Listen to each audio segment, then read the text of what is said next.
Hi, as you know, my name is Leslie Wright, and this is video 1 in my Interpersonal Skills Learning Journal. First out of the gate, I want to introduce the textbook. Let's see, there we go. So it's titled Developing Management Skills, and it's written by David Wetton and Kim Cameron. And I do reference this textbook in a couple of places, and most of what I'm talking about is covered in Chapter 5, with a couple of other areas, but it all comes from this textbook. So if I cite either of the authors, Wetton or Cameron, or refer to the textbook, this is the book I'm talking about. The first thing I'd like to do is talk about the self-assessment scores that I got from the Gaining Power and Influence self-assessment. I scored an abysmal 115 out of a possible 168. It was quite low compared to the book average of 143. And still low compared to the class average of 127. I scored 18 on the reasoning strategy, which is obviously the strategy I rely on the most, and that was pretty similar to the class average of 17. And retribution and reciprocity, I scored 12 on both of those. Retribution in the class was about 12, reciprocity was about 13.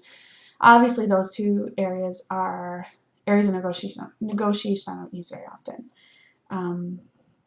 In the past, I've really struggled with influencing and convincing people to take my point of view, particularly if I personally gain something from it. For example, if I want someone to do something in a particular way, it's in my interest to do it, for them to do it in that way, I usually shy away from convincing them. I need a lot of conversations with, well, this is my opinion, but I think you should do what you think is right. This is not always effective and can actually be bad for both myself and the person I'm talking with when my suggestion is the best option. Often I'm clouded by the need to remove myself from the situation, and I do so to the detriment of the best outcome. If I believe the situation to be the person's best interest, I can be quite persuasive, however. I do need to be 110% convinced that it's the right path for them. I don't think this is necessarily altruistic either. Deep down, I think I fear failure so much, I'm scared that I'll be exposed when things don't work out. Lack the confidence to really be persuasive unless I'm certain without any level of doubt whatsoever. And those situations are not very common. I haven't really had any significant testing done in this area before. However, I've always had trouble convincing others to do something I want them to. I remember growing up with a particularly bossy and overbearing sister, and learning at a young age that lots of times it's just easier to go with the flow. Unfortunately, this isn't true in a work setting, and I can think of a number of situations in which I've gone along with things that I really didn't think were the best option, but I felt too intimidated to change. In going through some of the text material, there were a couple of things that really stood out as ideas or strategies that I could use to build on this skill. Specifically, in Chapter 5, Cameron and Wetton talk about selling issues upward. They outline a number of things to keep in mind. First thing they talk about is congruence. The issues should be congruent with my position or role. So, in order to be effective, I need to focus my ideas and issues that are directly related to my job, ensuring I'm not operating outside of my scope of expertise. Then they talk about credibility.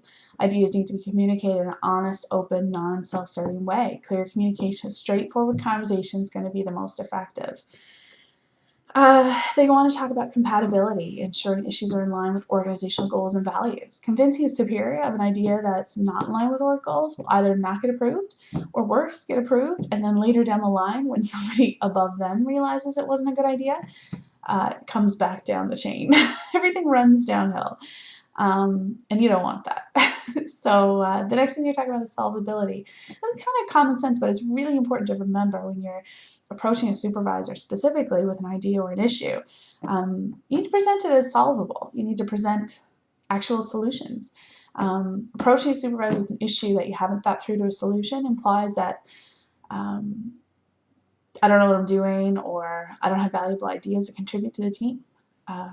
And then they talk about payoff and responsibility, which are linked. It's really incredibly important to communicate the long-term payoff for the organization or the manager or the team. And conversely, it's important to talk about the negative outcome if it's not addressed or the idea isn't followed through, talking about the responsibility that managers have to deal with it. Clearly communicating the potential negative and positive outcomes is going to strengthen the case.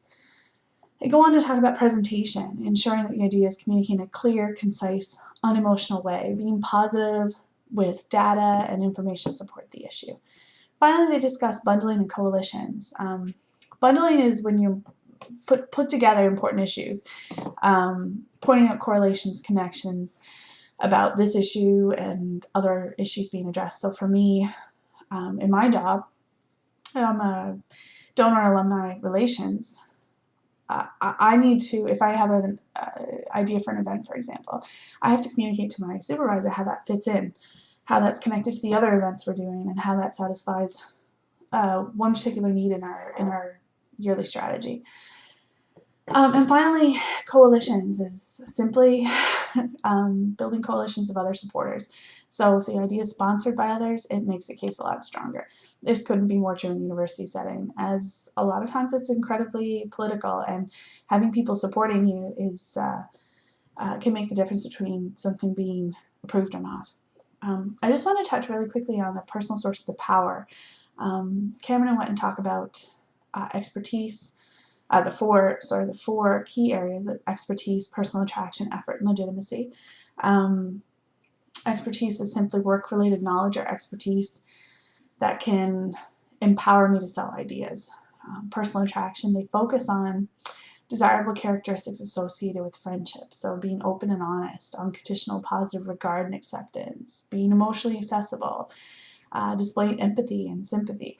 All these things, building relationships with other people, give you an important source of power.